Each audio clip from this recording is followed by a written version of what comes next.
Leila Seder is a time to be happy, not to be uptight, not to be concerned that was it a kizayit, was this a revi'it. I'll tell you a story which I didn't make up, which is written in a book which you can check to make sure I'm not making it up. The name of the book is Makor Baruch. It's a number of volumes written by the Baal Torah Tlima, whose name was Rabbi Baruch Epstein, the son of the Aruch HaShulchan. And there he writes, the book is in many volumes, and there's all manner of discussions and interesting things there. But some of that book, Makor Baruch, is actually a kind of autobiography, where he describes his early years when he was learning in Volozhin. Why is that interesting? Well, first of all, Volozhin was an interesting place. Second of all, it was more interesting for him because the Rosh Yeshiva, the Netziv, his second wife, his first wife passed away, his second wife was his aunt. In other words, the sister of the Aruch HaShulchan. And so he was a young, I'm not sure exactly, a young teenage boy, whatever. And he would go to their house quite frequently during the week, on Shabbat, Chagim. He was there quite a lot. So he knew that he got to know. He went to visit his aunt, who had a soft spot for him, gave him hot meals, etc. And anyhow, usually Bahurei Yeshiva in those days, there was no pnimiyah as such, there was no dormitory. People were billeted out to people's homes. They ate in private homes. And he also got to know the Netziv very well. So he writes, and he also spent Leila Seder at Rabbi Chaim Brisk's home, who was the other Rosh Yeshiva, who joined the Yeshiva later, but he was also Rosh Yeshiva in Volozhin. And he says there was a big difference between the two studying. Rabbi Chaim Brisk was rather uptight about the shiur, the halacha, the shita, the Rambam, Tosafot. It was a rather tense experience, the way he describes it. Whereas the Netziv was a much more relaxed environment and more sameach. I also saw, which is a lesson to take to heart, I also saw someone who makes matzah, has been making matzah for many years, but he wrote about himself. He posted this somewhere, and I saw it.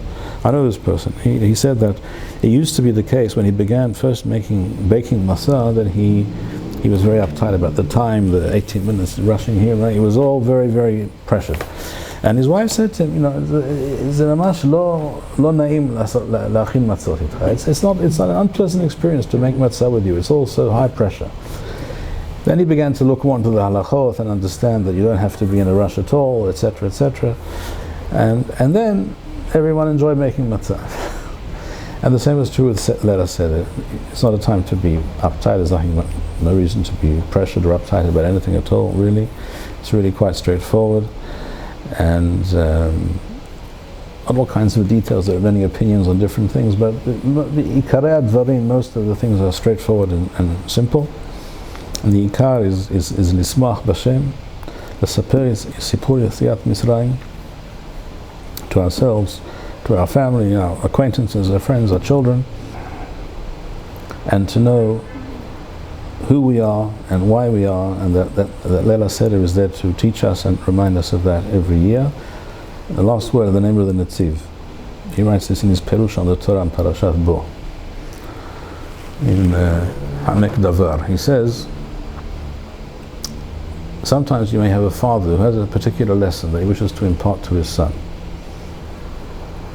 And he sits him down and he relates to him the whole thing that he wishes to relate at length. And he says, "You understand what you need to do, and be careful not to do this in life, and act in this way, and behave in that way, and don't do that." The son says, "Yes, Father, I understand." And he says, "Okay, you can go." The next day, he calls him over and he says, "Chaim, you remember what I said to you yesterday?" He says, "Yeah, I remember." He says, "Okay, go." He doesn't tell him the whole thing again. And so he does every day, but once a year he would go over the whole thing again, at length.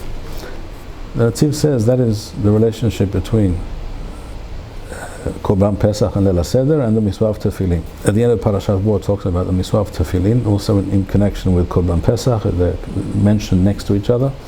And he says Korban Pesach, Leila Seder is like the big lesson, the big speech that you get from your father once a year, to make sure you got the message, you got it clear in your mind, and you won't forget. And every day you wear tefillin because that is the small brief reminder. Remember what we discussed Leila Seder on Pesach? That's what you have to remember today as well, but a small reminder is enough. So Leila Seder is a very important night. Pesach is a very important hug, and we should, Be'ezrat Hashem, take advantage of it to the maximum and enjoy Pesach, and נשמח לפני השם מלכנו ונתפלל שנדע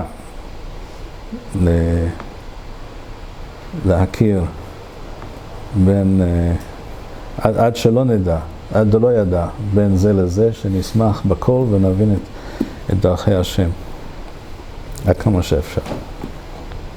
היו ברוכים, שיהיה חג שמח לנו לכל בית ישראל בעזרת השם. אמן ואמן.